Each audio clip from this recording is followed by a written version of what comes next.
तो वाल्मीकि रामायण में पिछले सप्ताह किसी कारणवश कक्षा नहीं हो सकी थी। इस बार हम वहीं से जहां से हम पहले कर रहे थे आरंभ करते हैं।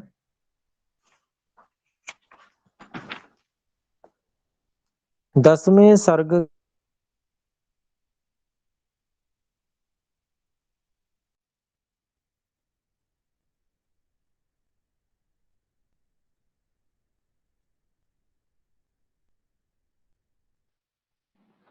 15वें श्लोक से आज हम करेंगे।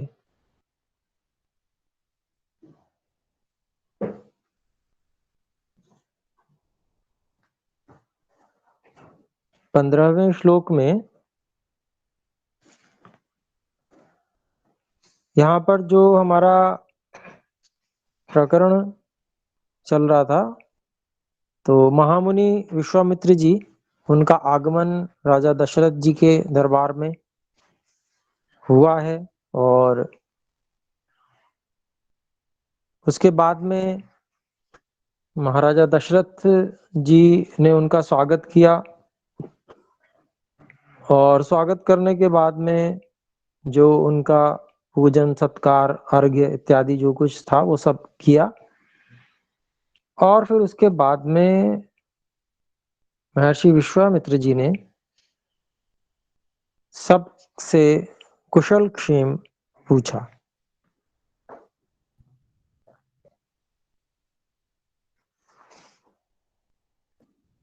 और फिर अंत में महाराजा दशरथ उनके पधारने का, ऋषि विश्वामित्र जी के पधारने का प्रयोजन पूछ रहे हैं और जो उनको अपेक्षा है उसको पूरी करने के लिए भी वो वचनबद्ध हो रहे हैं। तो यह प्रकरण यहाँ पर हमारा 10वें सर्ग के 14वें श्लोक में चल रहा था कि आपका स्वागत करके मेरा जन्म सफल हो गया, ऐसा महाराजा दशरथ कह रहे हैं विश्वामित्र जी से। तो आइए 15वें श्लोक को पढ़ते हैं। ब्रूहि यत् प्रार्थितं तुभ्यं कार्यमागमनं प्रति इच्छाम्यनुगृहीतोऽहम् त्वदर्थ परिवृद्धये। तो सरल ही है श्लोक, इसके हम पदच्छेद करेंगे, शब्दों को अलग अलग। ब्रूहि यत् प्रार्थितं तुभ्यं कार्यम आगमनम प्रति इच्छामि इच्छामि अनुगृहीतः अहम त्वत् अर्थ परिवृद्धये।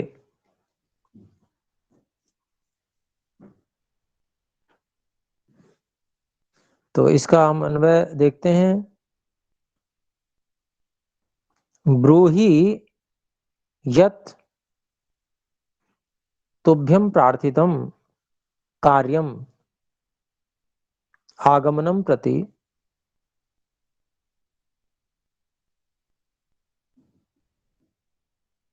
तो पहली पंक्ति का अभिप्राय हुआ कृपया कहें, बोलें, ब्रूहि।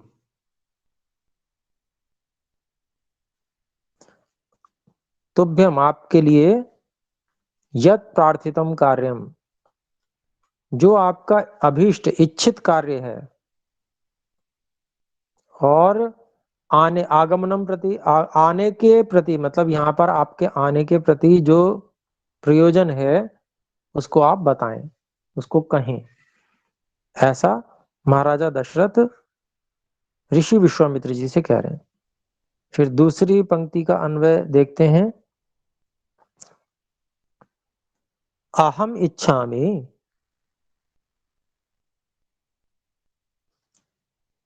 त्वत् अर्थ परिवृद्धये अनुगृहीतः भवामि। भवामी का अध्यय कर लिया। मेरी इच्छा है, अहम इच्छामि, मैं इच्छा करता हूं, आपका जो प्रयोजन है उसकी वृद्धि के लिए, परिवृद्धये चतुर्थी विभक्ति है, सब प्रकार से उसकी वृद्धि के लिए मैं कार्य करके अनुग्रहित हो जाऊं, उस कार्य को पूरा करके मैं कृतकृत्य हो जाऊं, सफल हो जाऊं। तो ऐसा मेरी मैं चाहता हूं। ऐसी जो अपनी इच्छा को उन्होंने प्रकट किया महाराजा दशरथ ने। तो किस प्रकार से विनय पूर्वक जो अतिथि पधारते हैं उनसे किस प्रकार से व्यवहार किया जाता है, जो योग्य अतिथि हो उनकी बात चल रही है। नहीं तो ऐसे घूमने फिरने वाले पता नहीं कितने लोग जो कि विद्या संपन्न नहीं होते और ना ही आचरणवान होते हैं, और वो लोगों से धन ऐंठते हैं भगवान का नाम लेकर, अनेक प्रकार के नाम लेते हैं, अनेक प्रकार के स्वयं बनाए हुए मंत्र भी बोलते हैं, श्लोक बोलते हैं या भजन बोलते हैं, उससे लोगों से पैसे लेते हैं और फिर सुल्फा गांजा इत्यादि उल्टी सीधी चीजें, नशा इत्यादि करते। तो ऐसे लोग जो हैं वे लोग स्वागत सत्कार के योग्य नहीं होते, बल्कि ऐसे लोगों को तो कुछ देना भी नहीं चाहिए। क्योंकि शास्त्र ये कहता है कि ऐसे लोगों को दिया हुआ जो लेने वाला होता है उसको तो महादुख प्राप्त कराता ही है, लेकिन जो देने वाला है उसको भी खींचकर महादुख में घेर लेता है। तो इसलिए ऐसे लोगों के प्रति विनय नहीं होनी चाहिए, बल्कि आक्रोश होना चाहिए, और उनको ये समझा देना चाहिए कि भाई अब जो है जनता मूर्ख नहीं है, आप या तो विद्वान बनिए, वास्तविक सन्यासी बनिए जिससे आपका सम्मान हो सके, उसके लिए परिश्रम कीजिए कीजिए मेहनत कीजिए, विद्या अध्ययन कीजिए, और नहीं तो आप जो है परिश्रम कीजिए और कहीं ना कहीं समाज के जो कार्य हैं उनमें फिट हो जाइए। ये जो इस प्रकार से मांगना खाना है ये गलत है। भिक्षावृत्ति सबके लिए नहीं होती है, भिक्षावृत्ति का विधान केवल ब्रह्मचारी के लिए है और सन्यासी के लिए है, या ब्राह्मण जो आचार्य हो, जो निशुल्क विद्या अध्यापन करते हैं, वे भी भिक्षावृत्ति कर सकते हैं, और उनको ससम्मान सभी लोगों को देना भी चाहिए, सम्मान पूर्वक देना चाहिए। तो ये जो है यहाँ पर इसी प्रकार के ये जो योग्य हैं, ऋषि हैं, आचार्य हैं, विश्वामित्र जी वेदों के विद्वान हैं, प्रसिद्ध हैं, सब लोग जानते हैं उनको, इस प्रकार के वो हैं। तो इसलिए महाराजा दशरथ उनका सत्कार कर रहे हैं अच्छी प्रकार से।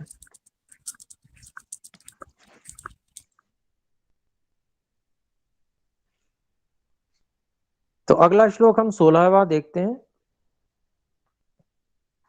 कार्यस्य न विमर्शं च गन्तुमर्हसि सुव्रत कर्ता चाहमशेषेण दैवतं हि भवान् मम।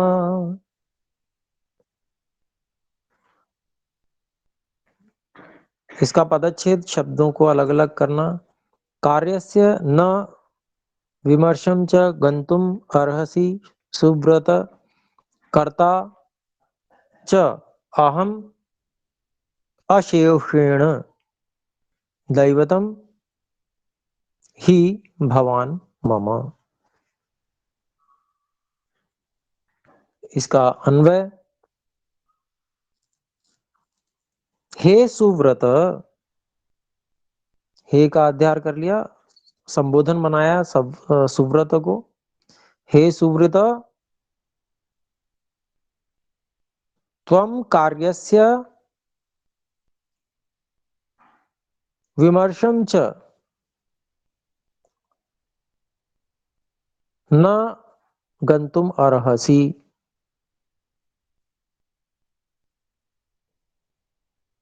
और आगे, अहम च अशेषेण कर्ता अस्मि, भवान मम दैवतम ही अस्ति।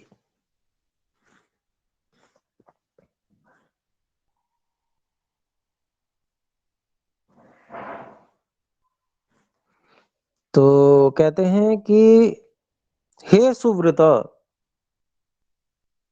उत्तम व्रतों को धारण किए हुए हे महर्षि ऋषि विश्वामित्र जी,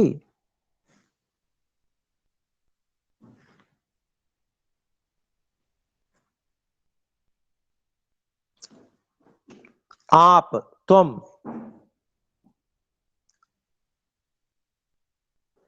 अपने कार्य के विषय में संदेह विमर्शम न गंतुम अर्हसि, संदेह मत कीजिए। आप अपने कार्य के विषय में संदेह नहीं कर सकते।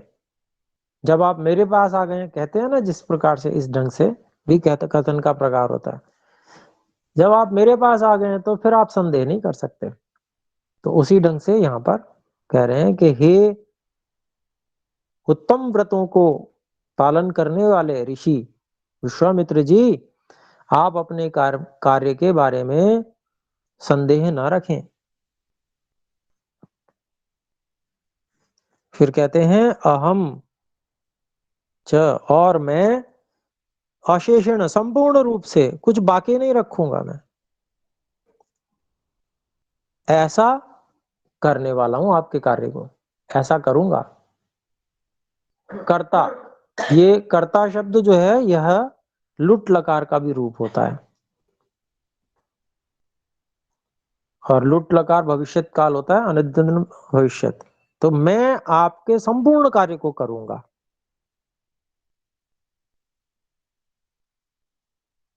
ऐसे भी अर्थ कर सकते हैं। फिर क्योंकि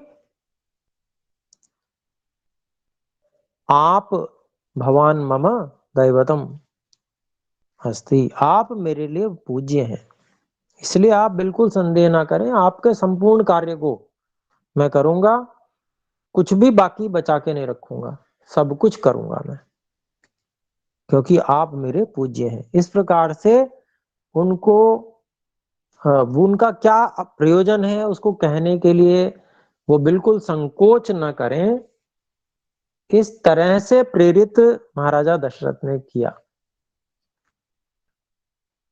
कि आप अपनी खुल के अपनी बात रखें, बिल्कुल संकोच न करें। और अब आप ऐसी जगह पे आ गए हैं कि निश्चित रूप से आपका कार्य होने वाला है और मैं करूंगा उसको। इस तरह से आश्वासन उनको दिया एक तरह से। तो अब हम एकादश सर्ग पे आ जाते हैं।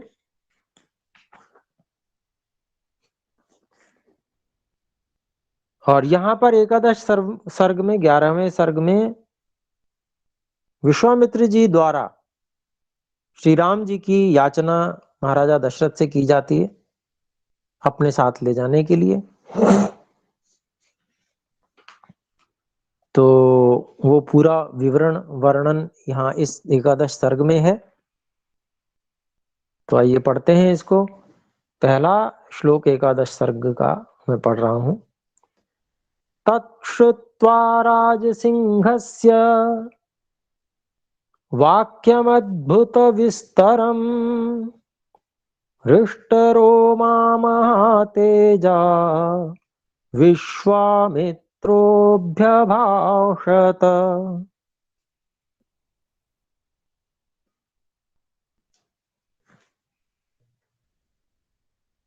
तो इसका हम पदच्छेद करते हैं। तत् श्रुत्वा राजसिंहस्य वाक्यम अद्भुत विस्तरम हृष्टरोमा महातेजा विश्वामित्रः अभि अभाषत।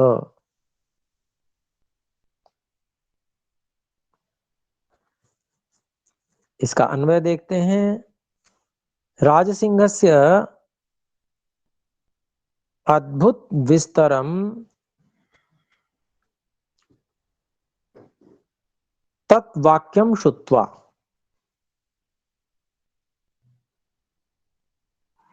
हृष्टरोमाः महातेजाः हृष्टरोमाः महातेजाः विश्वामित्रः अभि अभाषत।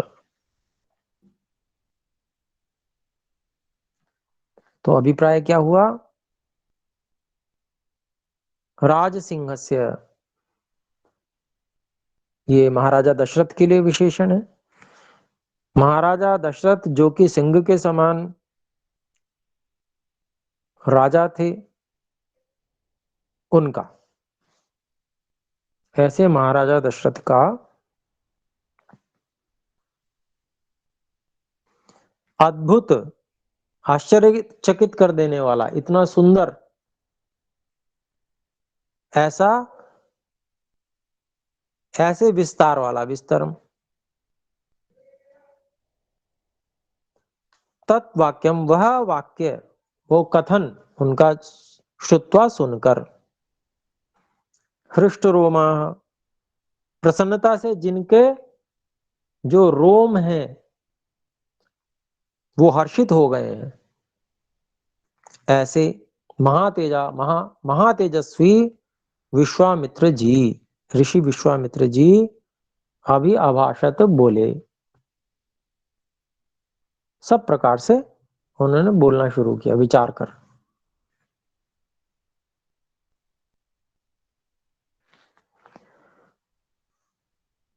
तो क्या बोले वो अगले श्लोक में देखते हैं। दूसरा श्लोक है, सदृशं राज शार्दूल तवैव भुवि नान्यतः महावंश प्रसूतस्य वसिष्ठ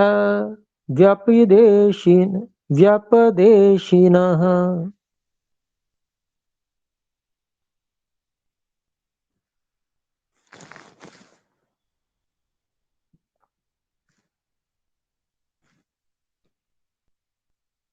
तो अब इसका हम वो करेंगे पदच्छेद, शब्दों को अलग अलग देख लेते हैं। सदृशम राजा राज शार्दूलम, हाँ नहीं, तत्, हाँ ठीक है,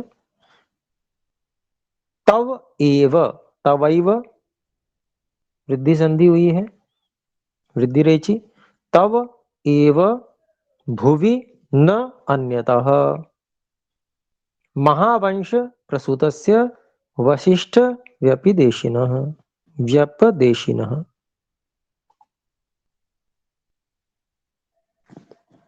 इसका अन्वय है, देखें, राज शार्दूल, हे राज शार्दूल, इसको हमने अन्वय में संबोधन बना लिया, हे राज शार्दूल।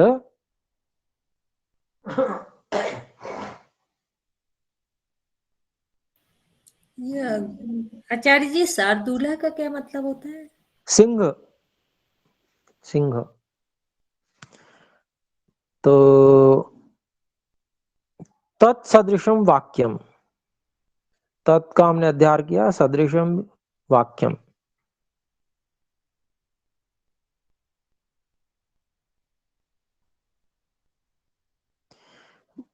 इक्ष्वाकु का हमने अध्ययन किया, इक्ष्वाकु महावंश प्रसूतस्य वसिष्ठ व्यपदेशिनः तव एव भुवि न अन्यतः। इसका अभिप्राय देखते हैं कि हे महाराजा दशरथ, राजाओं में सिंह के समान पराक्रमी महाराजा दशरथ,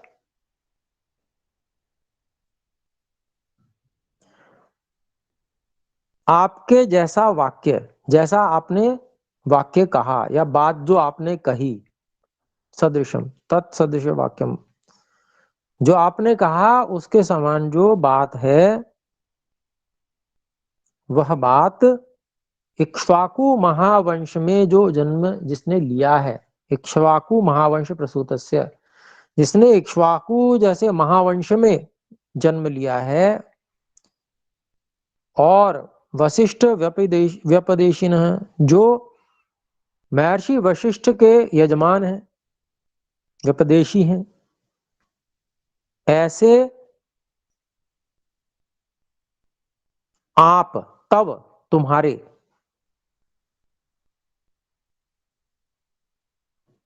ऐसा जो वाक्य जिसकी चर्चा अभी हमने की, कि इस प्रकार के जो वाक्य हैं, हे सिंह के समान पराक्रमी राजा दशरथ, यह तो जो इक्ष्वाकु वंश में जिसने महावंश में जन्म लिया है और महर्षि वशिष्ठ के जो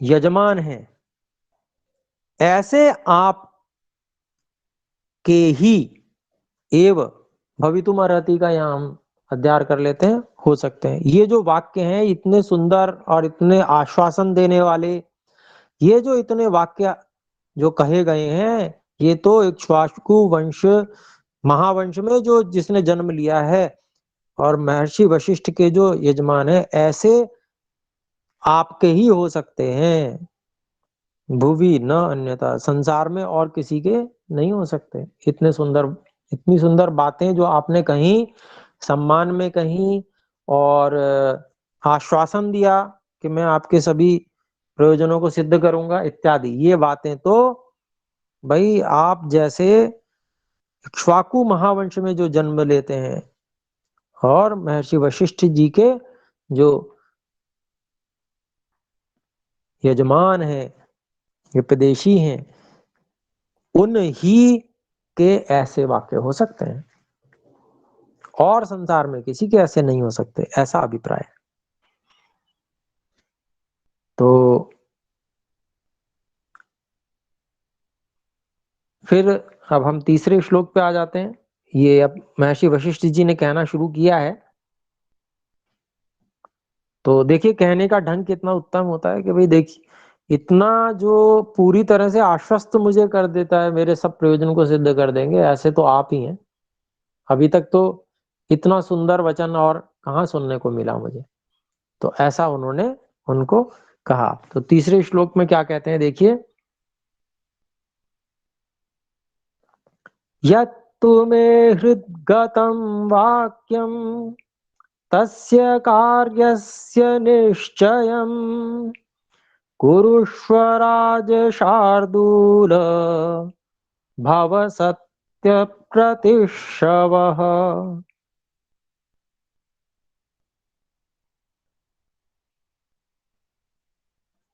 इसका एक एक शब्द अलग करें, पदच्छेद करें। यत तु मे हृद्गतम वाक्यम तस्य कार्यस्य निश्चयं कुरुष्व राजशार्दूल भव सत्य प्रतिश्रवः।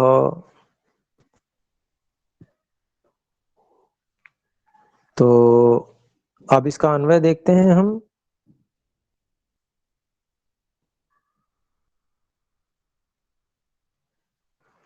फिर यहाँ पर राज शार्दूल, इसको हम संबोधन बना लेते हैं। हे राज शार्दूल, यत्तु मे हृद्गतम वाक्यम,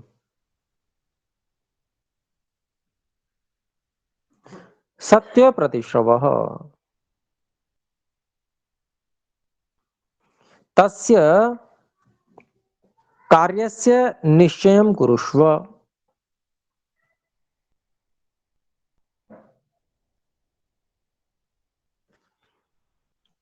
तो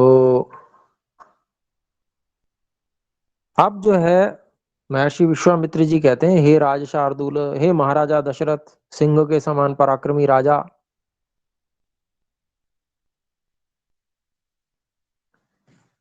जो मेरे हृदय में बात है, जो बात मेरे हृदय में है,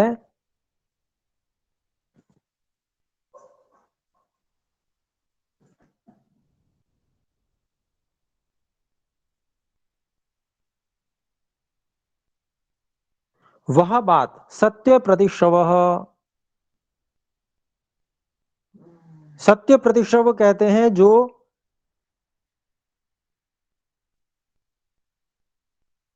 किसी की बात को भली प्रकार से, अच्छी प्रकार से सुनने वाला व्यक्ति होता है।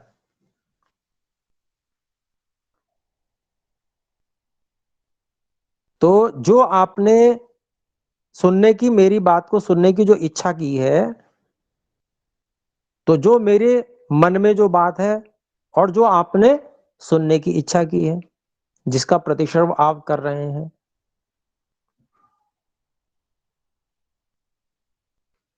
उस कार्य को निश्चय पूर्वक आप कुरुष्व, पूरा करें।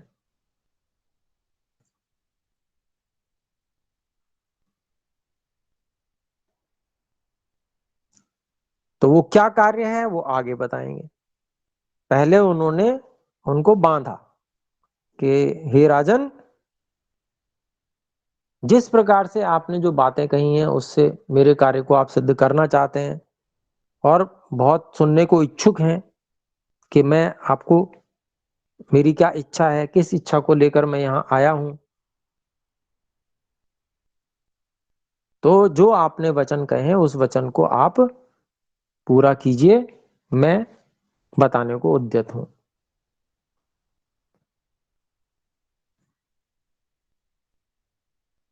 तो चौथे श्लोक में आ जाते हैं हम।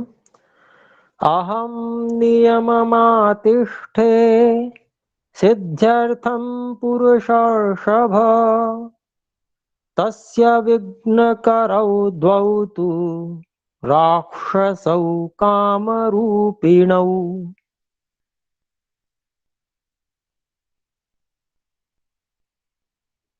अलग अलग करें शब्दों को। अहम नियमम आतिष्ठे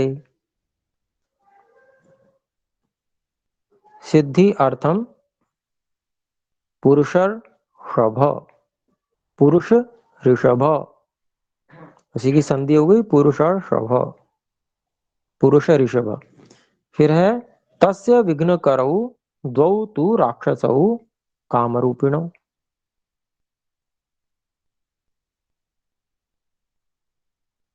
तो पुरुष ऋषभ, ये जो है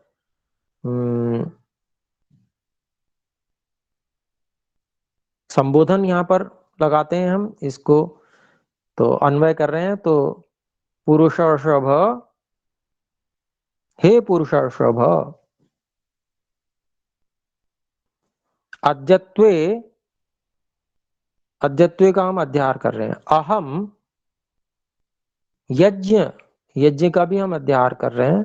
सिद्धि अर्थम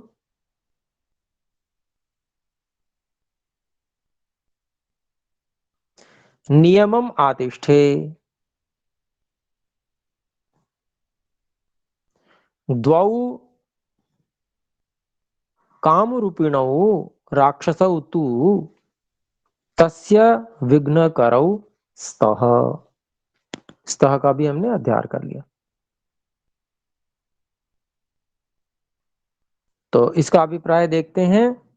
तो उन्होंने अब अपनी बात कहनी शुरू की कि मुझे क्या समस्या है, महर्षि विश्वामित्र जी ने।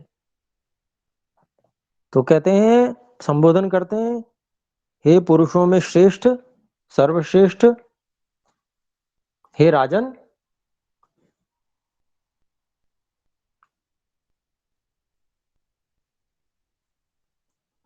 आजकल मैं यज्ञ सिद्धि अर्थम, यज्ञ की सिद्धि के लिए कुछ विशेष यज्ञ वो कर रहे थे, तो उस यज्ञ की सिद्धि के लिए नियमम आतिष्ठे, नियम लिए हुए हूँ, नियम पालन कर रहा हूँ।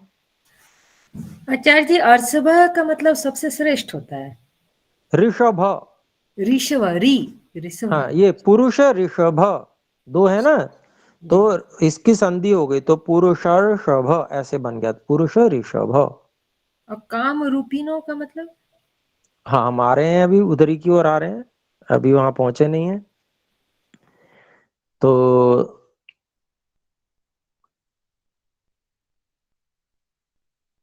हाँ हम यहाँ पर थे।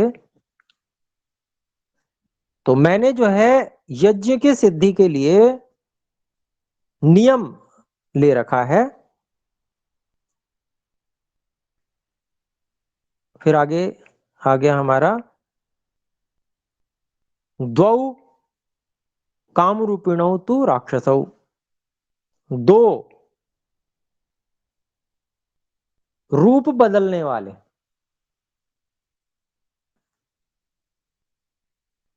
जो राक्षस हैं, वो तस्य विघ्न करो, वो उस यज्ञ में विघ्न करने वाले हैं।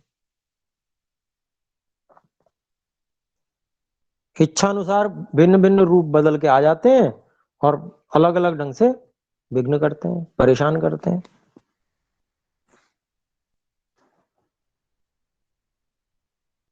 तो ये उन्होंने शिकायत करी राजा से कि भाई ये जो है समस्या मेरी है, और ये मैं विशेष यज्ञ आजकल कर रहा हूँ, और उसका मैंने नियम लिया हुआ है कि मेरे को प्रातः सायं या निरंतर मुझे यज्ञ करना है, निरंतर मैं यज्ञ में लगा रहता हूँ। और उस यज्ञ को में बार बार विघ्न करते हैं ये राक्षस लोग, आके अलग अलग ढंग से करते हैं, कभी कोई बहाना कभी कोई बहाना। तो बहाने बदल बदल कर, रूप बदल बदल कर ये जो है मुझे विभिन्न प्रकार से परेशान करते हैं। तो ये मेरी समस्या है। फिर यहाँ रुके नहीं, अभी बात उन्होंने पूरी जारी रखी। और देखिए कितनी अच्छी बात होती थी पहले, दूसरा व्यक्ति जब बोल रहा है तो बीच में कोई टोकेगा नहीं, रोकेगा नहीं, उसको पहले पूरी बात बोलने दी जाएगी। तो क्या होता था उस समय, स्मृति भी अच्छी होती थी, क्या क्या बात बोली तो याद रहती थी। प्रायः धैर्य व्यक्ति इसलिए खोता है कि मैं भूल ही जाऊंगा मुझे पूछना क्या है, इसलिए वो बीच में ही पूछने लगता है। तो अपने को, हमको अपने मस्तिष्क पर भी थोड़ा विश्वास रखना चाहिए कि नहीं हम ऐसे कैसे भूल जाएंगे, हमें जो पूछना है वो तो हम पूछेंगे ही। तो ऐसे ही पहले भी थे राजा दशरथ। तो शांत होकर ऋषि जो आए थे, पहले अपनी बात कही उन्होंने, और महर्षि विश्वामित्र जी ने उनकी पूरी बात सुनी, और उसके बाद में अब वो चुप है राजा, और ऋषि जी अपनी बात पूरी कह रहे हैं। तो अगला श्लोक है 5वां। स्वपुत्रं राजशार्दूल रामं सत्यपराक्रमं काकपक्षधरं शूरं ज्येष्ठं मे दातुमर्हसि।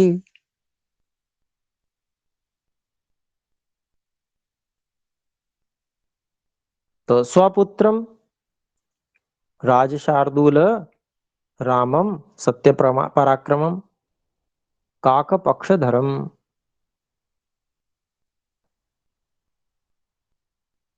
शूरम ज्येष्ठम में दातुम अर्हसि।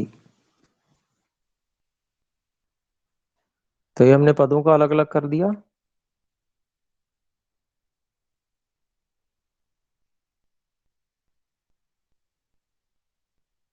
अब इसमें देखते हैं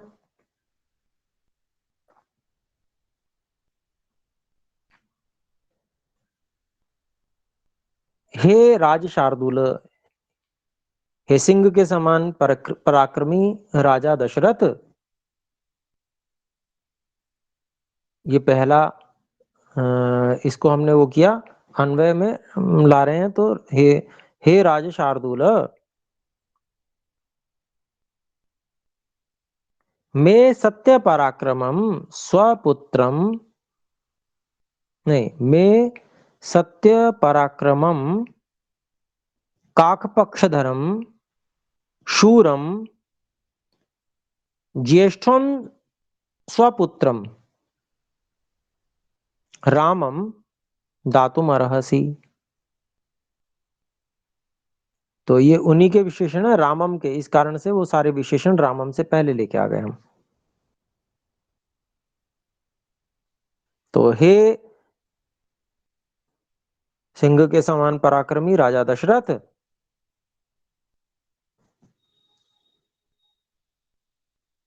आप मुझे सत्य पराक्रमम, जो वास्तव में पराक्रमी है,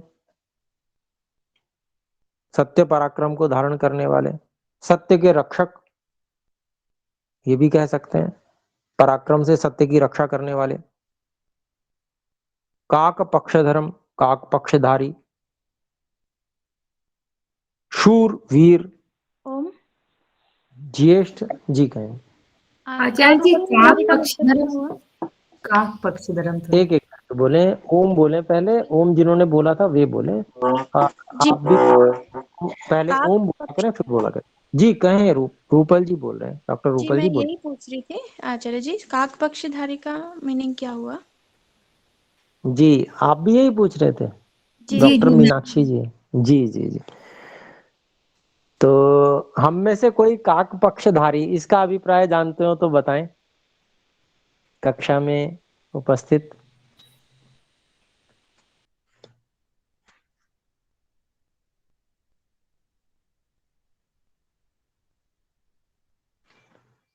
काक पक्षी मतलब एकदम सूक्ष्म सूक्ष्म बात सुनना, गुरुजी। जी जी, बिल्कुल बिल्कुल जी। उससे ये देखिए, जैसे आपने अभिधा से नहीं बल्कि लक्षणा से अर्थ को लिया है ना,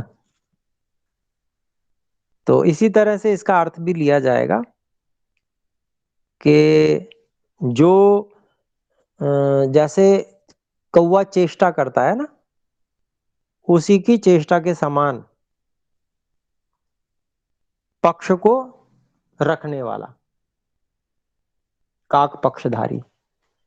पक्ष मतलब अपना, जो मान लीजिए बहुत सारी बात चल रही है, बहुत पक्ष विपक्ष चल रहा है, तो जो जैसे कौवा चेष्टा करता है उस तरीके से बहुत चेष्टा करके, बहुत बलपूर्वक अपने पक्ष को रखने वाला, तो ऐसा काक पक्षधारी हो गया।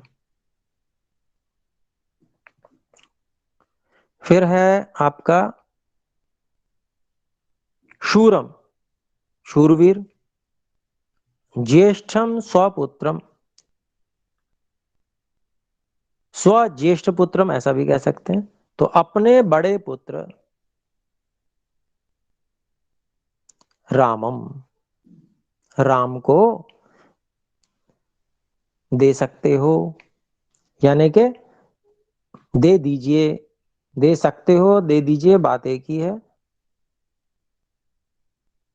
अर्थात उनसे मांग लिया राम को, क्योंकि राम जो है उनमें बहुत विशेष गुण है, और उसको यहाँ पर इन रूपों में सत्य पराक्रम, काक पक्षधारी, शूर, ज्येष्ठ, ज्येष्ठ तो है ही, वो सबसे बड़े पुत्र हैं, तो इस प्रकार के श्री राम जी को उन्होंने मांगा कि उनको आप मुझे दे दीजिए। उनको पता ही है कि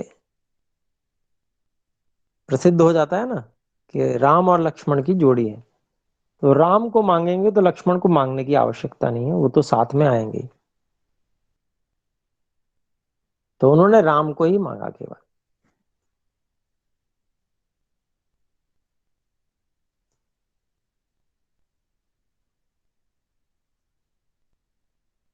जैसा कि पीछे हम विवरण पढ़ ही चुके हैं कि जो है राम और लक्ष्मण इन दोनों में विशेष प्रेम था, तो ये प्रसिद्ध हो जाता है। जो जैसे होता है ना, कोई विशेष लोग हों तो उनकी प्रसिद्धि चारों ओर फैलती रहती है, उनमें क्या विशेषताएं हैं वो भी फैलती रहती हैं। ऐसे ही थोड़ी आगे होंगे महर्षि विश्वामित्र जी की राम को दे दो ऐसे मांगने। श्री राम जी की प्रसिद्धि ऐसा पीछे बताया भी है अपने ऋषि जो लेखक हैं, इन्होंने ये स्पष्ट रूप से बताया कि उनकी कीर्ति चारों ओर फैल गई थी। इतने पराक्रमी थे वो और इतने उत्तम व्यवहार करने वाले ऐसे आचरणवान श्री राम जी थे कि उनकी कीर्ति चारों ओर फैली हुई थी। महान पराक्रमी, और शरीर का आकार प्रकार भी बहुत बलिष्ठ और जैसे लंबा तकड़ा, सारा का सारा पूरा क्षत्रियों वाला शरीर, भुजाएं जो है वो पूरी घुटनों तक लटकती हुई। धनुर्धारी की भुजाएं विशेष होती हैं। लंबी भुजाओं से जब धनुष बाण चलाया जाता है तो उसका प्रभाव विशेष होता है, बहुत अधिक मार करने वाला होता है। और क्षत्रियों की भुजाएं लंबी हो, ये युद्ध में विशेष कार्य करता है।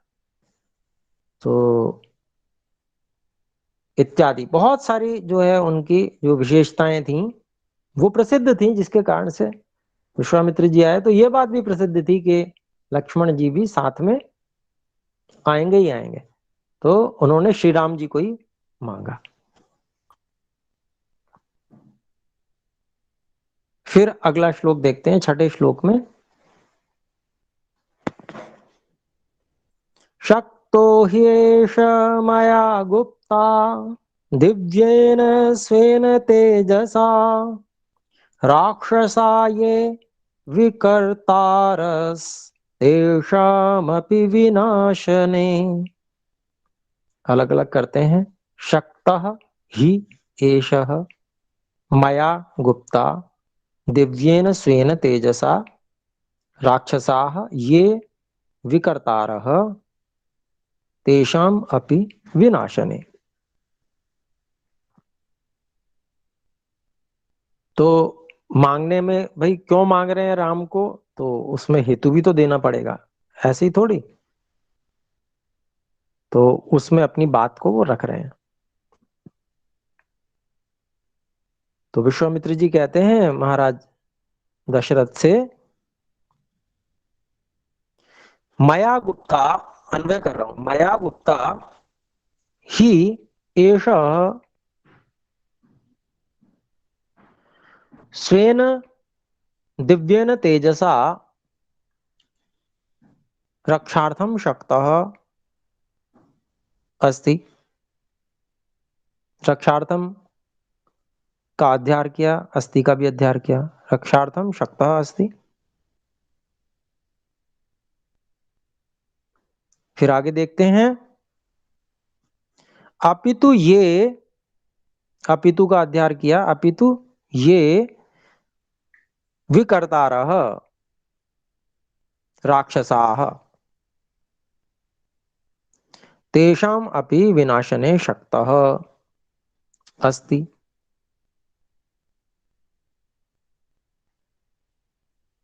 तो अभिप्राय देखते हैं, मया गुप्ता, मेरे द्वारा रक्षा किया गया।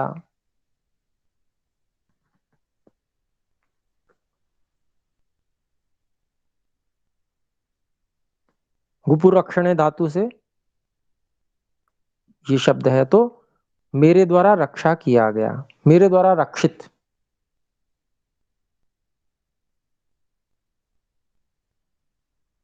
निश्चय से एषः यह रामः, एषः किसके लिए, रामः के लिए, यह राम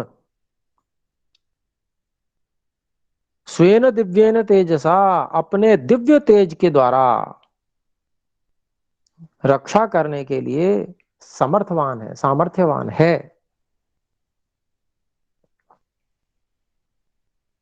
तो इसमें हेतु दे रहे हैं कि भाई एक तो मैं भी उनकी रक्षा करूंगा, मैं कैसे रक्षा करूंगा, ज्ञान देकर उनकी रक्षा करूंगा, बता करके भी इस तरह से प्रहार करो, इस तरह से आप अस्त्र, ये अस्त्र और हैं तुम्हारे तुम्हारे लिए, वो अस्त्र और मैं उनको दूंगा तो उनको वो रक्षा में समर्थ हो जाएंगे, अगर कुछ कमी होगी तो वो भी पूरी हो जाएगी, इसलिए कहा मया गुप्ता। फिर आगे कहते हैं कि अपितु ये विकर्तारः राक्षसाः तेषामपि विनाशने शक्तः। तो इस प्रकार से इतना ही नहीं बल्कि अपितु बल्कि ये विकर्तारः जो उल्टा सीधा काम करने वाले राक्षस हैं, विकर्तारः काम बिगाड़ने वाले, वि उपसर्ग लगा दिया अर्थात बिगाड़ने वाले, विकर्तारः काम को बिगाड़ने वाले, यज्ञ को बिगाड़ने वाले जो राक्षस हैं, तेषाम अपि विनाशने शक्तः। तो ये जो राम है उनके भी नष्ट करने में भी वो समर्थ हैं। तो इस तरह से उन्होंने हेतु दिया कि आप चिंता ना करें, ये मेरे द्वारा रक्षित हैं। एक तो मैं इनको और ट्रेंड कर दूंगा, इनको और ज्यादा इनको प्रशिक्षित कर दूंगा, और इनमें अपने आप स्वयं में इतना तेज है कि ये रक्षा के लिए समर्थ है, और रक्षा भी करेंगे और साथ में जो राक्षस बिगाड़ने वाले आते हैं उनका नाश भी करने में ये समर्थ है। तो ये बात उन्होंने उनको जताई महाराजा दशरथ को, क्योंकि माता पिता जो होते हैं ना वो बालक को, अपने बच्चों को बच्चा ही समझते रहते हैं जीवन भर। उनको ये समझ में नहीं आता है कि ये बड़ा हो गया, ये कुछ करने में समर्थ है, उनको वो बालक ही लगता है। तो जब दूसरे लोग ये जताते हैं कि नहीं नहीं भाई ये बालक नहीं, ये तो महावीर है, तो समझ में आती है कि हाँ भाई ठीक है, हो सकता है ये हम जो है सोच रहे हो ऐसी बात ना हो, हम इनको बालक ही मान रहे हैं पर ये वास्तव में महावीर है। जब सब ओर से ये ध्वनि आएगी कि नहीं ये तो महावीर है, तो फिर उनको भी सोचना पड़ेगा हाँ बात सही कह रहे हैं, ये महावीर ही है। और कुछ फिर उस समय आत्मविश्वास जो अपने बच्चों के प्रति माता पिता में होता है वो जग जाता है विशेष रूप से। तो ऐसी ही बात पिता से उनके आत्मविश्वास को जगाने के लिए महर्षि विश्वामित्र जी ने, मानसिकता को समझ के बात करते हैं ना ऋषि लोग, तो किस प्रकार से इनकी मानसिकता जो बनी हुई है उनको बालक समझने की, उसको किस प्रकार से बदला जाए, तो उनका उनके विषय में विशेष रूप से उनको बताया कि ऐसे ऐसे वो हैं।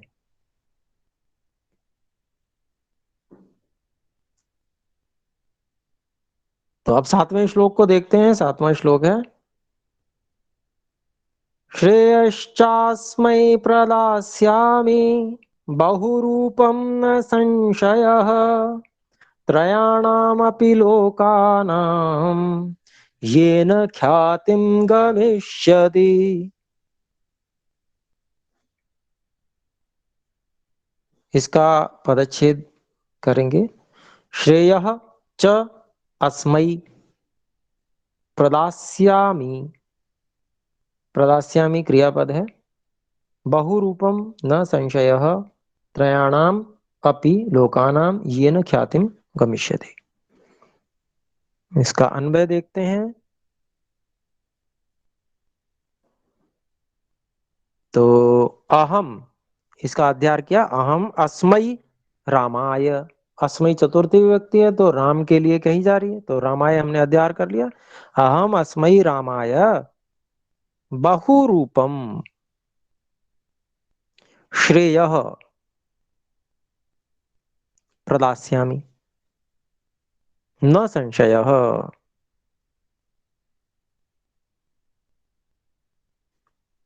येन त्रयाणाम अपि लोकानां ख्यातिम गमिष्यति।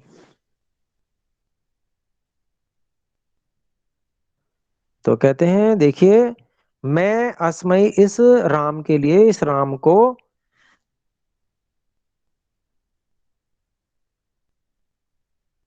बहुरूपम, बहुत प्रकार के जो रूप हैं, रूप कहिए उसको हम कहेंगे अनेक प्रकार की क्रियाएं हो गई, विद्याएं हो गई, युद्ध कौशल हो गए, अस्त्र शस्त्र हो गए, अस्त्र विशेष हो गए, ऐसे उसको बहुरूपम के रूप में कहा है यहां पर। ठीक है, तो बहुरूपम श्रेय, जो वास्तव में काम आने वाली चीज है, जो काम आने वाली विद्याएं हैं, उनको प्रदास्यामी, मैं दूंगा। प्र उपसर्ग पूर्वक मतलब प्रकर्षण, बहुत उत्कृष्ट रूप में इनको दूंगा। दास्यामी लिट लकार का रूप है, तो मैं ऐसा उनको अनेक प्रकार की विद्याएं, बहुत अधिक जो काम में आने वाली हैं, वे मैं उनको कल्याणकारी जो है ऐसी विद्याएं मैं दूंगा।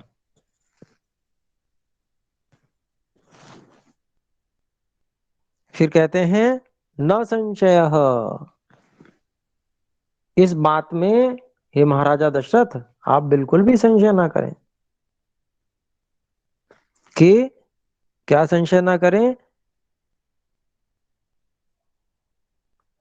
कि जिससे तीनों लोकों में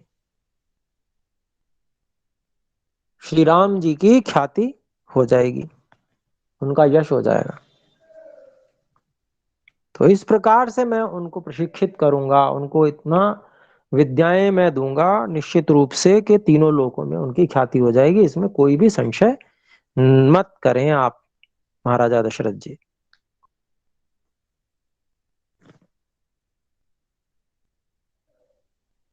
तो ये 7वें श्लोक में अपने महर्षि विश्वामित्र जी ने कहा।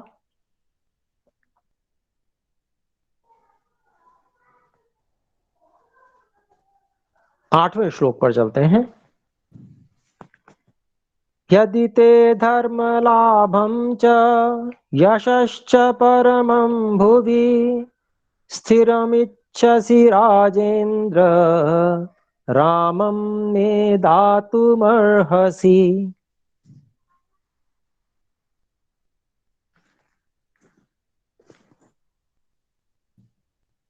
ये इसका हम पदच्छेद करें। यदि ते धर्मलाभम च यशः च परमं भुवि स्थिरम इच्छसि राजेंद्र रामम में दातुम अर्हसि।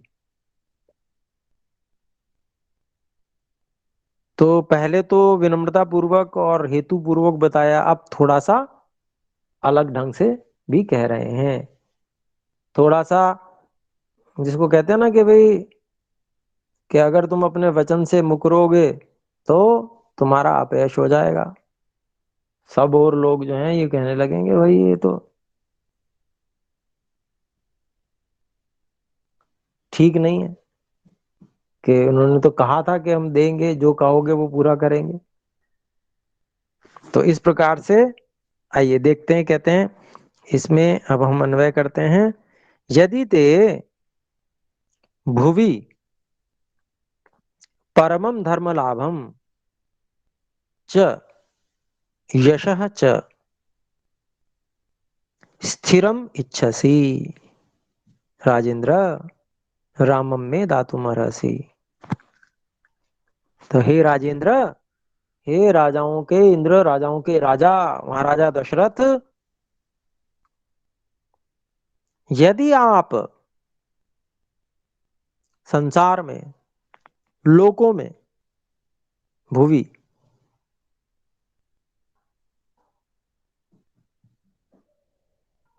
परमम धर्म लाभम, बहुत ही उत्कृष्ट जो परोपकार का कार्य है, धर्म लाभ प्राप्त करना चाहते हैं, और यशः च, और अपने यश को फैलाना चाहते हैं, कीर्ति चाहते हैं, सब और आपको उत्तम रूप में जाना जाए। तो ऐसा यश अगर आप स्थिरम इच्छसि, उसको स्थिर रखना चाहते हैं, यश की स्थिरता चाहते हैं, यश आपका टूटे नहीं, तो रामम में दातुमर्हसि, तब आप, अगर आप ये सब चाहते हैं तो आप मुझे राम को दे सकते हैं, आप मुझे राम को दे दीजिए।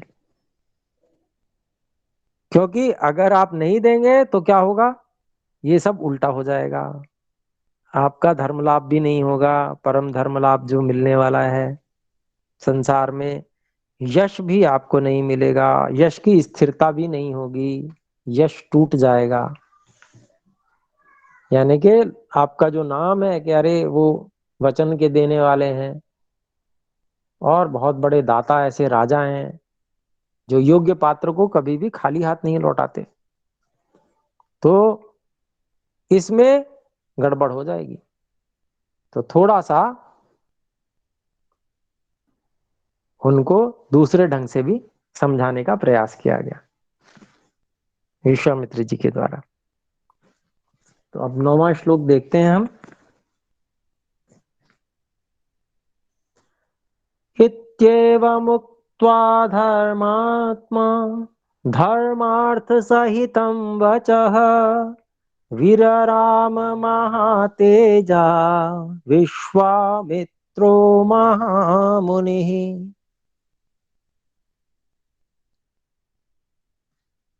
इति एवं उक्त्वा धर्मात्मा धर्मार्थ सहितं वचः वीरराम महातेजा विश्वामित्रः महामुनिः।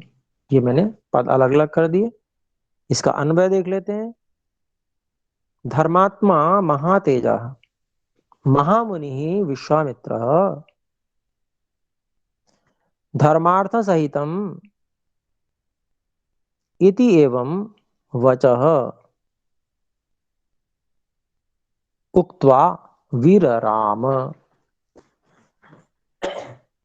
लिट लकार का रूप है वी उपसर्ग पूर्वक, राम, वीर राम, रुक गए।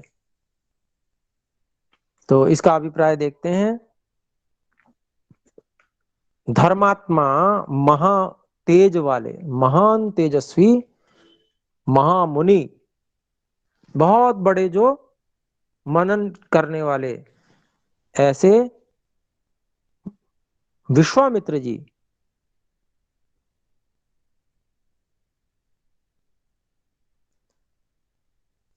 की धर्मार्थ सहितम वचः, ने करता है ना, तो करता ने, तो विश्वामित्र जी ने अपनी धर्म और अर्थ सहित जो वाणी थी उसको कहकर,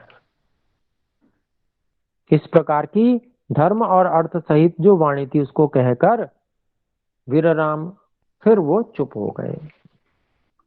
तो विश्वामित्र जी अपनी बात को, उन्होंने जो धर्म और अर्थ सहित थी उनकी बात, वो कह के अब वो चुप हो गया, उन्होंने अपनी बात पूरी कह दी।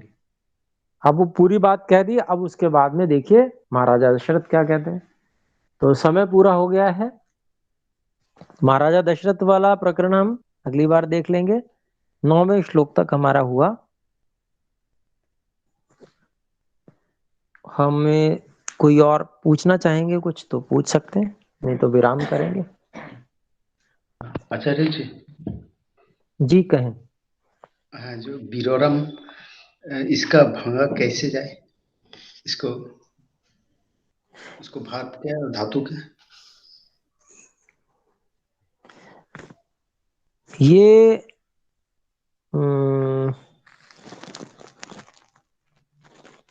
धातु तो मुझे भी देखनी पड़ेगी। विराम शब्द सुना होगा आपने, विराम रुकने के हाँ अर्थ में ही आता है, वही हाँ वही है, उसी से बना हुआ है। उसका लिट लकार करो, वीर राम, ऐसे बन गया रूप। धातु में फिर अगली बार देख के बता दूंगा, शायद जी ठीक ठीक ध्यान नहीं आ रहा मुझे। जी जी।